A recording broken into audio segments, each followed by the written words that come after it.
Disney's Peter Pan. This story begins on a quiet street in London at the home of the Darling family.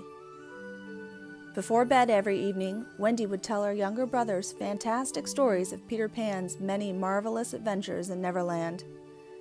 They believed he was real and made him the hero of all their nursery games while fighting off pirates. But that night was to be Wendy's last night in the nursery. Wendy's father had decided that the next day she would move into a room of her own. She would have to be practical. It was time for Wendy to grow up. Peter Pan waited until the children were fast asleep. Then he crept in through the window. A sparkling light followed him. It was Tinkerbell. Tinkerbell was a pixie and one of Peter Pan's best friends. The children woke and were delighted to see Peter Pan. "Peter Pan, I knew you'd come back. I saved your shadow for you," Wendy exclaimed as she ran to get her sewing basket. "I'm so glad you came back tonight," Wendy said, "because it's my last night in the nursery." "No, I won't have it," Peter said. "Come on." "But where are we going?" asked Wendy. "To Neverland. You'll never grow up there," Peter said. "But Peter, how do we get to Neverland?" asked Wendy. "Fly, of course," he said, stretching out his arms. Wendy gasped. "Fly? It's easy," Peter grinned. "You think of a wonderful thought." Wendy, John, and Michael all thought very happy thoughts, but they still couldn't fly. Peter realized they were missing something important: pixie dust. He borrowed some from Tinkerbell and sprinkled a bit on each of their heads. And before they knew it, Wendy, John, and Michael were floating in the air. "We can fly!" they shouted. "We can fly!" Peter leapt up into the windowsill. "Here we go! Off to Neverland!" Soon they landed on a big puffy cloud high above Neverland, and Wendy, John, and Michael began to point out the places they recognized from Wendy's tales. Suddenly Peter shouted, "Look out!" A heavy cannonball shot past them, narrowly missing their heads. They were under attack. It was Peter's sworn enemy, the dastardly Captain Hook. "Quick, Tink!" Peter shouted. "Take Wendy and the boys to the island. I'll stay here and draw Hook's fire." Tink was jealous of Wendy and the boys. They were getting all of Peter Pan's attention, so she flew to the island very fast. So fast that the children could not keep up. Tinkerbell rushed into Hangman's Tree, the secret hideout where Peter Pan's loyal friends, the Lost Boys, lived with Peter. The Lost Boys were wild and dressed like animals, but they would do anything Peter asked. Tink lied, telling them that Wendy was attacking the island, and the Lost Boys scrambled to defend Peter's hideout. Aiming with their slingshots, they pummeled poor Wendy. Just as Wendy was about to crash, Peter Pan swooped in and caught her. Peter was very angry with Tinkerbell for playing that trick on Wendy, so he banished her, but only for a week because Tinkerbell was the most important person in the whole world to him. Tinkerbell blew away in a huff. Wendy, John, and Michael were eager to see the island, so Peter Pan took Wendy to Mermaid Lagoon, while the Lost Boys took John and Michael to the other parts of Neverland. While Wendy and Peter were talking to the mermaids, they saw Captain Hook row by in a boat with his first mate, Mr. Smead. They had a captive. It was Peter Pan's friend, Princess Tiger Lily. Peter and Wendy followed the pirate to Skull Rock, where Captain Hook had Tiger Lily tied up. He was trying to make her tell him the location of Peter Pan's secret hideout. Peter swooped in, dagger drawn, and fought Hook, chasing him away. Then Peter and Wendy freed Tiger Lily and returned her home. But Captain Hook did not give up quite so easily.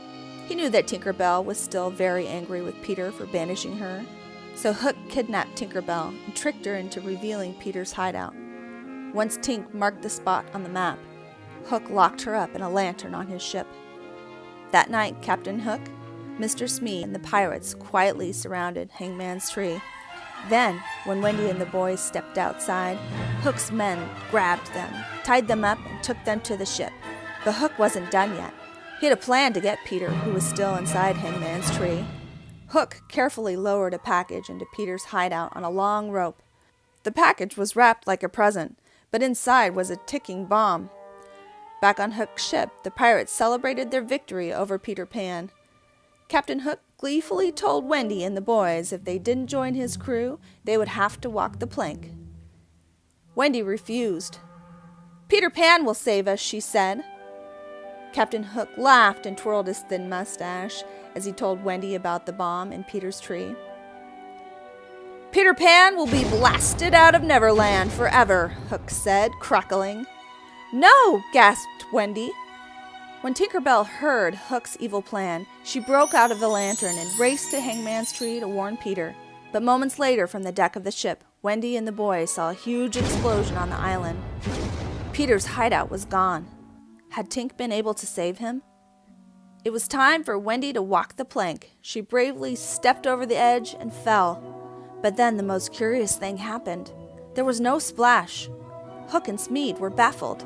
They peered over the side of the ship, but there was no Wendy and no ripple in the water. Was it a trick? Was it a curse? No, it was Peter Pan. Tinker Bell and Peter had saved Wendy. Peter Pan flew Wendy to safety at the top of the ship. Then he confronted Hook. "This time you've gone too far," Peter said, pulling out his dagger. Hook drew his sword and he and Peter began to duel. Hook thrust, swiped, and stabbed with his sword, but Peter Pan flew away just out of Hook's reach. "Fly, fly, fly, you coward!" Hook snarled. "You wouldn't dare fight old Hook man to man." "Nobody calls Pan a coward and lives. I'll fight you man to man," said Peter, with one hand behind my back. They clashed on the tall masts of the ship. Peter kept his word and did not fly away. Hook disarmed him, and just when it seemed like Peter Pan was doomed, he yanked the ship's flag over Hook's head and took away his sword. "You're mine, Hook," Peter said. Captain Hook and the pirates fled from the ship, never to be seen again. "Hooray! Hooray for Captain Pan!" Wendy and the boys cheered. Tinker Bell sprinkled pixie dust all over the pirate ship. It began to float higher and higher into the sky. Finally, when the ship was up among the clouds, Peter set a course for London. When Wendy woke up by the windowsill, she noticed they were back home in the nursery with her parents. They paused to look up into the night sky to see a ship made out of clouds. "I have the strangest feeling I've seen that ship before. A long time ago, when I was very young," Mr. Darling said. He realized Wendy didn't need to grow up just yet. The end. Come with us and experience Disneyland. Subscribe below and follow us as we try to start a Disneyland running group. Every Saturday we post new videos from our bi-weekly trips to the parks. If you're traveling to Disneyland, come run with us. Get all the latest info on Instagram and Facebook at No Strings Running. Thanks for watching.